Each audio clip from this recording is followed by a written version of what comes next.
What would be your tip to someone like that who's had bad experiences in the past, and maybe that's why they're letting it affect their current relationships that they have? I think, Shika, one of the biggest stumbling blocks for most people in a relationship is their own lack of self-awareness. Yes. I think if you are not courageous about looking in the mirror, if you're not courageous about getting your thoughts on paper, journaling is pretty fashionable and has been for some time. But I mean, people who are astute, people who are self-reflective, people who are somewhat analytical use those kind of tools. They're pretty fearless about looking in the mirror and assigning responsibility to themselves for some of the downfalls.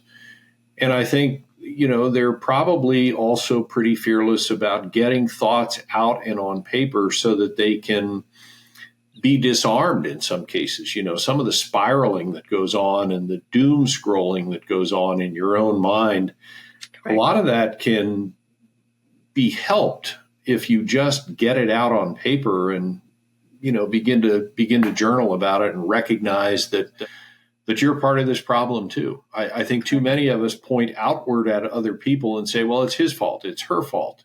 Yeah. The boss did this, my employee wouldn't do that, and a lot of times a little self-reflection is the best medicine.